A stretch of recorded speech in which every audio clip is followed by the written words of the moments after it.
Well, good morning, everyone. This is Dan O'Sullivan with your Bucks Island Area Fishing Report for Saturday, May the 14th, presented by Mercury. We're going to connect with Tom, Josh, and Lee and talk Guntersville, Weiss and Neely Henry, and Logan Martin and Lay Lake. We'll be right back to help you put a few more fish in your boat. Good morning, everyone. This is Dan O'Sullivan with your Bucks Island Area Fishing Report for Saturday, May the 14th, presented by Mercury. Hey, let's head on up to Weiss Lake with Lee Pitts. Lee, what's happening on your body of water? We finally got some weather cooperating with us a little bit, dealt with a little bit of wind this week. Starting with the crappie fishing, things are kind of slowing down a little bit. We've had to get off the long line trolling. It's kind of gotten a little slow. Most of these fish are tucked up under these docks. Kind of already done their thing for the spring, but you've still got some good dock shooting and some things like that you can do to catch some of these fish. But the majority of them, they're trying to leave these shallows. They're getting on that wood cover and getting in that shade and just kind of healing up before they head back to the river. And the bass bite, I know here at Neely Henry, it's kind of been a little in the funk, that post-spawn transition type funk a little bit. Is that what you're seeing up there at Weiss? Yeah, it's day by day. It's crazy because if you get a little bit of wind and some of this stained water up against the wood cover and some of these grass beds, you'll get 4 or 5 good bites. And there was some good stringers last week going out of Little River, and it was the guys that hit a little pocket or hit a point that got 1 or 2 good bites with the wind blowing that shad up on it. The spinnerbait bite's been a little bit better. Still plastics, pitching plastics on there. And some of the guys are talking about getting some topwater bites, starting to throw a frog a little bit, starting to throw a pawpaw or some. So these fish are trying to come out of that funk a little bit. It's just going to take them some time. I think this sunshine out, the water temperature warming up, things are going to turn around here pretty quick. And I know Tracy and I did a Bucks Island Live this week on Neely Henry. We got 3 bites in 2 hours, but that's kind of unusual right now. They're in a little bit of a funk. Although we do have a waxing moon coming up and the water level's finally full. So I think you may still see a few spawners, right, on Neely? Yeah, and I think just what you said, that water level and with the moon, I believe this will kind of get that phase of bass fishing over with, and they'll get back to their normal early summer patterns, getting on this wood cover, getting on the docks, getting in these grass beds. Still, we had a little bit of a shad spawn, so the bass just hadn't really related to it, but I think that's because some of them are still on bed and just coming off. So I think by next week things are going to look a whole lot better. There's still good fish to be caught. I mean, we're out here and knocking around. It's just if you set down on the right little spot.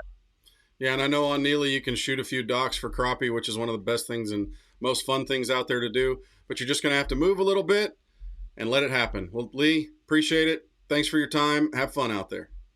All right, man. Thank y'all. Talk to you next week. Good morning, everyone. This is Dan O'Sullivan with your Bucks Island Area Fishing Report for Saturday, May the 14th, presented by Mercury. We're going to head on up to Guntersville where those Tackle Warehouse Pro guys, those MLF Big 5 guys, are beating that lake to a froth this week. We're recording this on day 1 of the tournament, so we don't have any results for you, but we've got the next best thing. We've got the man, the myth, the legend, Tom Ott, who gets shown everything by St. Jennifer. Tom, what's going on Guntersville, and what can these guys expect this weekend? Yeah, legend in my own mind, right, Dano? But right now the fishing is just really, it's super, super hot. I don't know about the big fish bite. I still think that somewhere around 19 pounds a day is going to really be, do these pros well. But, you got a lot of fish out deep, and I think these guys are going to really exploit some of that deep stuff. They've made a huge push out to that deeper water. But what I'm seeing is the bite hasn't been real strong in the morning time, but as the day progresses, it really comes on. But there's so much more happening. There's a lot of fry garters that are still up there. There's a lot of brim that are on bed. So those bass are up there just really munching down on those fish. So, it's not all about the ledges right now. I mean, even though you can get out there and you can catch a lot of fish, there's some big schools going on. They seem to get torn up pretty easy. They kind of pull off real easy at this time. But, there's a lot of other things that are happening. You watch these pros. I mean, there's going to be guys that are flipping. There's going to be some drop shotting going on, chatterbaits, jigs, that kind of thing. So I think I'm going to focus, mostly in that 6 foot of grass. I think that's where some of your better fish are going to come, and I think they will be less molested right now. Yeah, those fish will find a little place to hide and get out of things a little bit. How much do you think the shad spawn's going to play this week? We just really haven't. I mean, we've seen a great shad spawn. We just haven't seen a lot of bass eating on them. With this push, I think, the guys that are out there real early, you're going to see some, you may get some of those bites, but it's going to be real sporadic. It's not like years past where we've seen just, once the shad started spawning, we started seeing a lot of feeding bass. We just hadn't seen that so far this year. I mean, it's kind of been things have just not lined up perfectly for the way the bass and the shad have spawned. But, it's definitely there. It's just not something that I would bank on, if you will. I think there's an awful lot of blending of things going on with the full moon coming this next week. The water temperature and the levels finally settling, the shad spawn going on, there's too much going on, and I think that's maybe why you're not seeing it.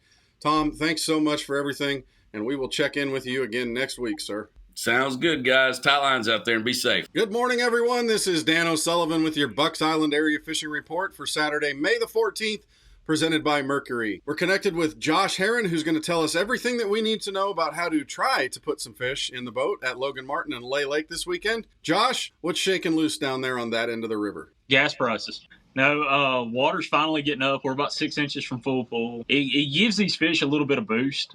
These fish really like it when the water first comes up full pool. It's a fun time of the year on Logan. You get a couple weeks of glimmer of hope before we settle into that real summer kind of pattern. And I'm really looking forward to it. We got the Coos River Team Trail. I'm really hoping for a good day. The past couple of weeks have been pretty slow. You've got a lot of fish in a lot of places.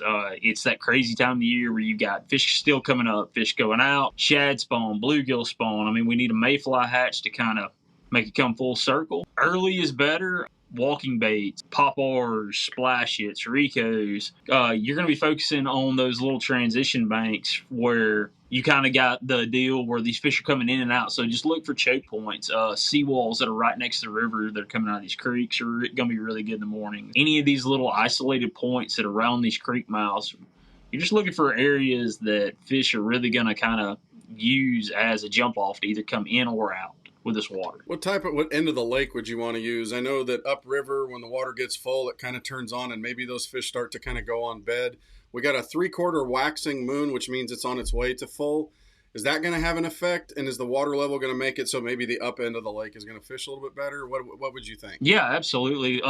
Like I said, traditionally these fish on the upper end of Logan Martin, they run behind the lake fish on the bottom end. So, I mean, with this moon coming, it's probably going to be our last wave of the year. So you're going to have your last few that kind of peter up and do their thing. With this moon, you're going to transition into more of bluegill beds, fry garters or something really cool. You get to do some kind of old school stuff like floating worms, throwing a lizard. Stuff you got to do when you were a kid is really cool with these fry garters. And I wouldn't recommend the bottom end of Logan Martin to anybody who doesn't own a 38-foot wake setter. What are we expecting out of Lay? Lay, you're kind of got the same thing. Most of your fish at Lay are done. You're going to have a lot more fish that are getting out at Lay. I know the bluegill were spawning down there 2 or 3 weeks ago. It's got a lot more constant water level. Like it'll fluctuate 8 to 10 inches, but no winter drawdown. So you're going to have a lot more fish that are farther out and farther along at Lay. So you're going to start getting into that brush pile deal, especially for spotted bass. Generation schedules are really key. Same way with Neely Henry. Current is king as we get into these summer months. So you got to, it's junk fishing at its finest. So pack a lot of rods, get there early, just wrangle them up. Appreciate it, dude. Thanks for the time, and we'll talk to you again next week. Well, that'll wrap up today's Bucks Island Area Fishing Report for Saturday, May the 14th, presented by Mercury. Thank you to all of you who tune in every week. Thanks to the guys for everything they share. And don't forget, stop on by Bucks Island for any of your boating or fishing needs. We'll be happy to take care of you. Thanks again.